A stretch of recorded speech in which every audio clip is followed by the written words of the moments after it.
That is a very, very good point. In fact, we can learn a whole lot from the country of Jamaica. Yes. Jamaica sort of adopted that mantra. They don't all have to come to the U.S. They let them stay home. Let us develop a system and an infrastructure. Let us develop sports at the University of the Bahamas, and let us teach them. Let us train them. Let them stay home.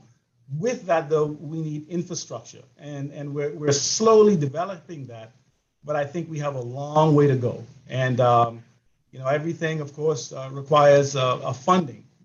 So it's important that the nation sees the benefit, the return on the investment that could be had from improving the infrastructure to allow some of our talented kids to stay right home, get an education home, get the good home cooking, and to develop right on the island itself. Are we, gentlemen, sufficiently invested in sports development or our development of human resources? I mentioned that because we get very good outcomes when we are well invested, or when we invest in education, for instance.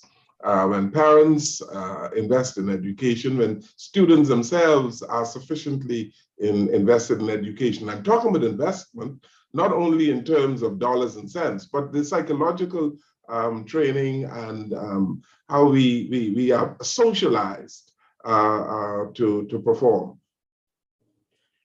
Mr. Jones, I think one of the biggest problems we have in the Bahamas with sports is that people don't see sports as a business. They don't see it as a means of development. They just see sports as something to do.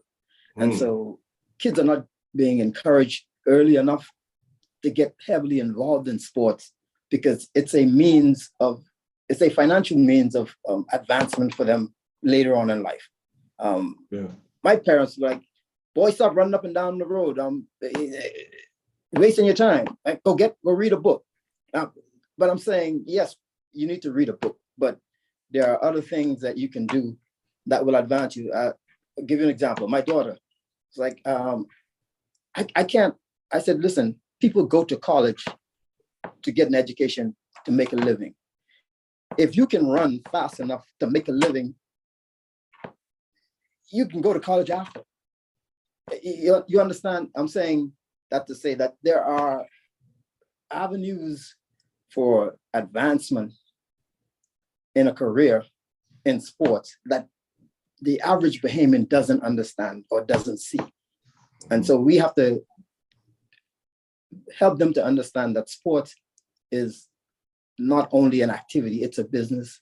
And there, like Anton said earlier, that we got to encourage them to get into that space. They don't have to all compete, but they can be sports administrators.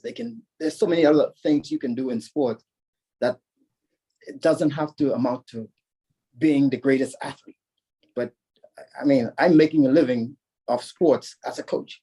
And so there's so many other avenues that we can do. And that's what Bahamians in general don't see or don't understand. Can I touch on that as well?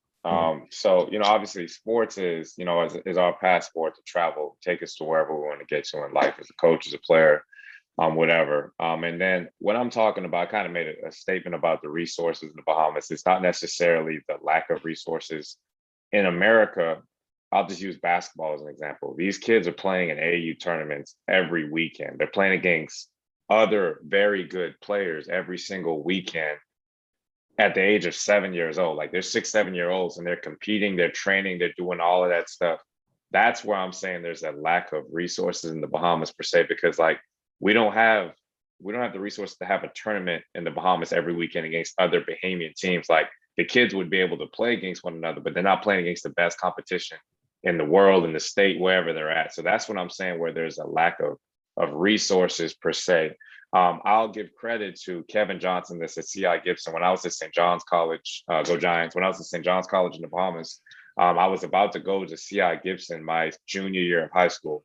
I began training with Coach KJ that summer, And he brought us to the States when I was 13 years old, and we played in the AAU Nationals in Orlando. It was at that point that I realized that I had a lot of work to do before I can play with the American kids, because I was like, I'm athletic, I was dunking, I was a really good player in the Bahamas. I went over there, I was humbled. Until you get over there and you get to compete against those kids every day. And maybe like I'll give Buddy Hield credit as well. He has his team Buddy Buckets, AU team out of Freeport, Jack Hayward High School, I think. He sends those kids to the States and they play in 5 AU tournaments every summer. And those kids spend 2 weeks training for those AU tournaments. So they're training, they're going 2-3 times a day, and then they're playing against other kids. And I got a chance to watch them play in Dallas 2 weekends ago. And I could see where the athleticism is there, where they're starting to get a little bit more confident. But now they're going to go back home and they're going to dominate basketball in the Bahamas. And they're going to be like, okay, why is my recruitment not going up? No, your recruitment's not going up because we're not seeing you play against other good players. And that's at no fault of their own. That's why a lot of these kids have to travel to the States. The Summer of Thunder that's playing right now, that's where DeAndre Ayton was discovered. That's where Sammy Hunter was centered. They got a chance to play against collegiate basketball teams at 15, 16-year-olds. And then they were able to prove that they were good enough. And that's how the college scouts began. Oh, who's this DeAndre Ayton kid? Let me get him over to Arizona. So like when I say there's a lack of resources per se, yes, facilities can improve. I think they've improved a lot in my short time. I'm 30 years old. Like I remember when the track was redone. They just renovated Kendall G Isaac's gym. Like everything's been improved, but you know, it's just still other provisions that's just out of our control that we can't really control quite yet. Ambassador, I just want to add to that. I think everything that's been said so far is like spot on. And the questions you would ask is like how, well, one I want to touch on is how like I could do more, right? And I think the things that I think about is how do we keep people in the Bahamas, right? Because I think I know personally, as a young man, I didn't have the opportunity to go. Like I wouldn't have been able to like just up and go because it's just not an investment that like my mom at the time could afford. And so I think something that's really passionate is like, how do we create the infrastructure? How do we create the structure within the Bahamas to allow those that don't have that opportunity to maybe go away to still pursue that dream? And so the things that personally like I'm challenging myself on to do is to help develop infrastructure, right? So that we have an ability to do the stuff at home. I think another area too is like, how do we educate, right? How do we educate our coaches and how do we educate people about sports in the Bahamas? Because I think developing our local coaches is a really important piece in this, because the more education they have, the more that they can pour into communities. And then the last one is just making sure that once we have that development process in place and you have this infrastructure, we are creating avenues for whether it's coaches, whether it's players, to take their talent to another level and showcase that. So those are the three things for me. It's developing infrastructure, developing our coaches, and then creating avenues for athletes and coaches to perform. Is there an appreciation on the part of the average Bahamian as to what you people are doing in sports administration and what our professional athletes are doing for the development of tourism and for the economic growth of the Bahamas? Anyone? Perhaps I should point the question to Mr. Elliott. You know, Ambassador Jones, I'm sure the entire panel here, you know, we're doing it because of the love, first and foremost, the love of what we do, the love of the sport. And so, you know, there are, I would imagine, scores more unsung heroes that are even back home that we might not, or you might not get to interview. And I don't know if it really matters. You know, I think as Bahamians, I think we owe it to ourselves. It's almost a civic duty for us to just give back. I will tell you a little story. When I first went to school, it was a junior college in Texas. And one of the persons I was talking to heard my accent. And I told him I was from the Bahamas. And I to this day, this is some 40 years ago, their eyes lit up. You're from the Bahamas? You know? And it was that moment when I became proud. Wow, I'm from this little island. You know, wait a minute.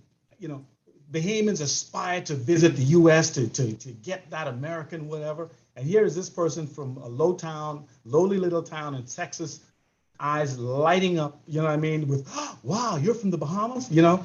And so, you know, whether I get the recognition or not, I'm just so fortunate to be from such a lovely place. I mean, you know, and I say that because I say it with perspective now. You know, growing up, not so much, you know, in a little hot little house with no air conditioning and mosquitoes biting me.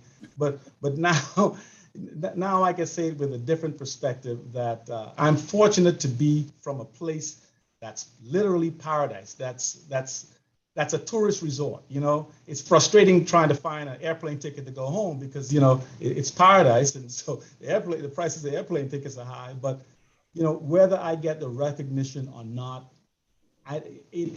my recognition is knowing the fact that whenever I open my mouth, they hear an accent, and that's enough for me. That's enough for me. I can't ever change my accent, and so, you know, I'm just a proud Bahamian, and I'll continue to give back until the day, you know, until the day the Lord calls me home. So, for me personally, it just doesn't matter. I'm just a Bahamian and proud of it. And a proud Sacker as well. You said that about 4 times. But gentlemen, I'm sure that you are all proud to be Bahamians. And for closing, you have all done extremely well in your various disciplines in the United States. And we thank you, Bahamians, thank you for all that you have done. You've contributed to the development of our local athletes in the Bahamas, and how you are representing the Bahamas wherever you are, in whatever state you are working in the United States of America. And so I'd like to thank you all so very much for participating in this conversation with members of the Bahamian diaspora. Thank you so very much. Thank You're you. welcome. Thank you. Thank you for having us. You're welcome. Thank you for having us. Thank you. Thank you, Ambassador. Thank you very much. Good evening, everyone. Good evening.